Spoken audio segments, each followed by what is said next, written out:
En el video del día de hoy hablaremos de ovogénesis y foliculogénesis. Además, describiremos la maduración del gameto femenino y su relación con el desarrollo folicular. Pero primero debemos entender unos conceptos. ¿Qué es la ovogénesis? Es el proceso por el cual una ovogonia o una célula germinal primordial mitóticamente activa en la mujer se diferencia para formar un ovocito maduro, tanto estructural como funcionalmente. Las células germinales primordiales o gonocitos serán las ovogonias. Estas sufren una diferenciación, ¿dónde? En los ovarios, para dar como resultado un ovocito maduro y funcional. Pero, ¿y qué es la foliculogénesis? Bueno, primero, a lo largo de la vida vamos a tener diferentes cambios en cuanto a etapas, pero siempre será la misma persona. Entonces, hay un cambio con el tiempo, pero sigue siendo ella. Por ejemplo, aquí tenemos a un bebé o lactante, a una niña, adolescente y finalmente adulta, pero sigue siendo la misma persona. Esto pasa igual con los ovocitos. Pero resulta que nuestro ovocito no está solo, sino que se encuentra rodeado de otras células, las cuales veremos a detalle más adelante. Por lo pronto, un ovocito más aquellas células que lo rodean van a conformar un folículo. Pero entonces, ¿qué es la foliculogénesis? Se trata del proceso por el cual los ovocitos y las células que lo rodean maduran estructural y funcionalmente. Aquí es importante mencionar que el ovocito va a madurar a la par que estas células. Ahora retrocedamos un poco hacia la gametogénesis. ¿La recuerdan? La gametogénesis se divide en 4 etapas. Bueno, en el video de hoy veremos la etapa 2, 3 y 4, iniciando así con el periodo fetal. Y empezamos con la fase 2. Una vez en las gónadas, las células germinales primordiales comienzan una proliferación mitótica rápida. Cada célula germinal primordial nos dará origen a dos células germinales primordiales diploides genéticamente iguales, cuyo complemento cromosómico será 2N2C. Y es así como estas células hacen más y más mitosis hasta que llegan a ser 7 millones. 7 millones es el número máximo de ovogonias en el ovario. ¿Cuándo van a realizar esto? Desde el segundo hasta el quinto mes de gestación. Sin embargo, a partir de que son 7 millones, algunas ovogonias van a sufrir atresia, por lo cual el número de estas va a disminuir. ¿Hasta cuándo? Hasta la menopausia. Ahora veamos cuál es la anatomía de la ovogonia. Esta se va a componer de un núcleo con un nucleolo, así como citoplasma y una membrana plasmática, pero no hay células rodeándolas. Y ahora prosigamos con la fase 3. Esta fase corresponde a la meiosis, la cual ya hemos revisado en clases anteriores. Antes de comenzarla, se presenta una fase S premeiótica, con lo que nuestro complemento cromosómico queda 2N4C. Aquí inicia la meiosis 1 y cuando en el quinto mes de gestación en el periodo fetal. Las fases transcurren con normalidad. Tenemos en este momento un folículo primordial que corresponde a un ovocito primario más una capa de células foliculares planas. Su complemento cromosómico es 2N4C, es decir, diploide tetravalente. ¿Y cuándo? En el periodo fetal. Para recordar, el folículo primordial tiene un ovocito primario y una capa de células foliculares planas. Es importante mencionar que las células foliculares es lo mismo que las células de la granulosa y estas derivan del epitelio celómico. Muy bien, ahora pasamos al nacimiento. Estamos en meiosis 1. Tenemos un folículo primario. Este folículo primario se compone de un ovocito primario y de 1 a 2 capas de células foliculares cúbicas. Su complemento cromosómico continúa 2N4C. Entonces, la meiosis continúa, pero el periodo cambia. Tenemos a nuestro folículo primario, se da la formación de la zona pelúcida y esto es al nacimiento. Entonces, a detalle, nuestro folículo primario se compone de un ovocito primario con una zona pelúcida y células foliculares cúbicas. La zona pelúcida es una membrana no celular, prominente y translúcida, la cual está constituida por glucoproteínas y glucosaminoglucanos. Asimismo, contiene receptores espermáticos entre los que se encuentran ZP1, ZP2, ZP3 y ZP4, siendo ZP3 especialmente importante ya que es el receptor de los espermatozoides en la fecundación. Estas proyecciones corresponden a células foliculares que penetran en la zona pelúcida para entrar en contacto con el ovocito. Las proyecciones transsonales A son ricas en F-actina y conectan con microvellosidades del ovocito a través de uniones de hendidura. Las proyecciones transsonales M son ricas en microtúbulos y forman uniones adherentes con invaginaciones del ovocito.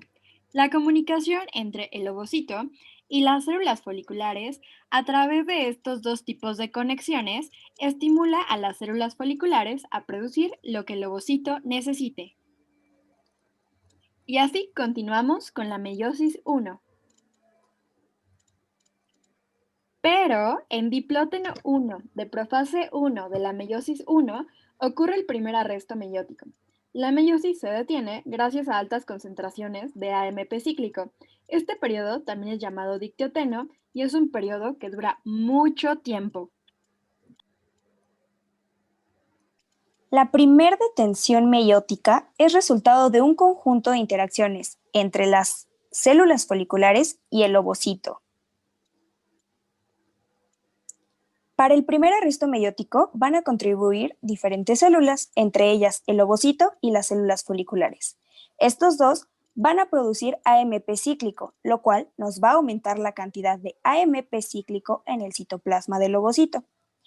Estas concentraciones elevadas inhiben al factor promotor de la maduración, lo que deriva en la detención de la meiosis. Además, las células foliculares producen GMP cíclico, que inhibe a la fosfodiesterasa 3A, cuya función es convertir el AMP cíclico en 5-AMP.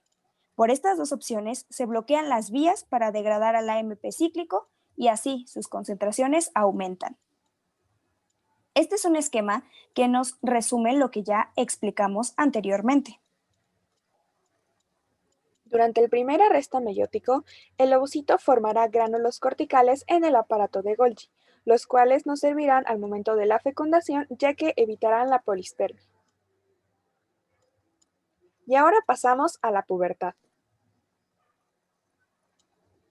Hasta este momento, nuestros ovocitos primarios siguen arrestados. En la pubertad, las mujeres comenzamos a tener cambios, ¿cierto? ¿Qué nos pasa? Comenzamos a secretar hormonas. En primer lugar, el hipotálamo comienza la secreción pulsátil de la hormona liberadora de gonadotropinas en el núcleo arcuato. La hormona liberadora de gonadotropinas estimula la secreción de LH y FSH en la adenohipófisis, y estas hormonas, a su vez, tienen efectos en el ovario y en toda la mujer. Pero el ovocito primario sigue en arresto, debemos liberarlo. ¿Qué hormona nos ayuda? La LH. Hay un pico de secreción a mitad del ciclo menstrual, así que la meiosis se reanuda de 10 a 12 horas antes de la ovulación.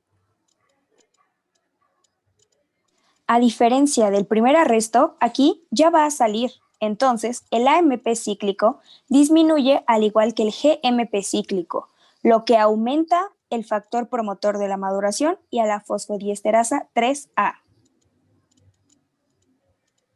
Y así continúa la meiosis 1, pasando diacinesis 1, prometafase 1, metafase 1, anafase 1 y telofase 1. Mientras estas etapas transcurren, el folículo cambia. Vamos a tener un folículo secundario. Este folículo secundario se va a componer de un ovocito primario con varias capas de células cúbicas foliculares de su zona pelúcida y células foliculares que van a comenzar a producir líquido folicular, dando así el antro, que es una cavidad llena de líquido. Ahora con la presencia del antro podremos dividir a nuestras células foliculares en dos. Por un lado tenemos a las células cumulares que rodean al ovocito y por el otro a las células parietales, que son aquellas que se encuentran entre el antro y la membrana granulosa. Esta membrana granulosa es una barrera que permite la difusión de oxígeno y nutrientes. También vamos a tener el desarrollo de una teca folicular, la cual es derivada del estroma ovárico. Esta teca se puede dividir en dos: a la teca interna, la cual tiene angiogénesis y por lo tanto es muy vascularizada y glandular, y la teca externa, la cual es más bien parecida a tejido conjuntivo. Así que, para resumir, el folículo secundario se compone de un ovocito primario con su zona pelúcida, células foliculares o de la granulosa, membrana de la granulosa, teca interna y teca externa, además de un antro. Y el folículo secundario tiene un complemento cromosómico 2n4c y como ya vimos, se compone de un ovocito primario más varias capas de células foliculares cúbicas, más un antro, más la membrana de la granulosa y la teca folicular que se divide en teca interna y teca externa. Además, es importante mencionar que la FSH estimula a activina y esto favorece la proliferación de células foliculares, aumentando así el tamaño de nuestro folículo. Así es como termina meiosis 1 e inicia meiosis 2. Pasamos con la meiosis 2. Aquí vamos a tener un folículo terciario, que va a estar compuesto de un ovocito secundario, varias capas de células foliculares, la zona pelúcida, el antro folicular es cada vez mayor, tiene corona radiada y un cúmulo óforo, la membrana de la granulosa y la teca folicular. Además, el primer cuerpo polar ya ha sido liberado. Recapitulando, el folículo terciario se encuentra compuesto de un ovocito secundario, un antro, la zona pelúcida, un cúmulo óforo, la corona radiada, la membrana granulosa y las tecas interna y externa. El folículo terciario aumenta tanto de tamaño que se romperá su pared para liberar al ovocito secundario, dando así la ovulación. Y la formación de los cuerpos polares primero y segundo implica divisiones asimétricas, así como un uso mitótico desplazado por actina. Y en metafase 2 ocurre el segundo arresto meiótico. Aquí está la ovogénesis y foliculogénesis en números. Las células germinales primordiales que llegan al ovario son 4000. Esas 4000 células germinales primordiales harán mitosis para convertirse en 7 millones de ovogonias, que es el máximo que habrá en el ovario. En el séptimo mes de gestación mueren 5 millones y quedan solo 2 millones de ovocitos. A la pubertad solo llegan 40.000 ovocitos, estos en el primer arresto meiótico. Pero de estos, solo 400 serán ovulados. Los ovocitos mueren por atresia y apoptosis a lo largo de la vida de una mujer. Además, existen tres periodos de susceptibilidad en los ovocitos. El primero es de mitosis a meiosis, el segundo en la progresión de la profase 1 y el tercero durante la formación del folículo primario. El ovocito secundario será liberado del segundo arresto al momento de ser fecundado por un espermatozoide y, además, se liberará el segundo cuerpo polar. En ese momento, su complemento cromosómico será 1N1C, pero esto pasa en la fecundación y ese es otro tema. Ahora, es importante recordar el tipo de división que tiene cada una de las células. Las ovogonias realizan mitosis. Ovocito primario entra a meiosis 1 y ovocito secundario meiosis 2. Veamos un poco acerca de la regulación hormonal. Todo comienza en el hipotálamo, el cual secreta la hormona liberadora de gonadotropinas en el núcleo arcuato, que actuará sobre la adenohipófisis para que ésta produzca hormona luteinizante y hormona folículo estimulante. La LH actuará sobre la teca interna para que ésta produzca andrógenos, entre los que se encuentran androstenediona y testosterona. Por su parte, la FSH actuará sobre las células foliculares.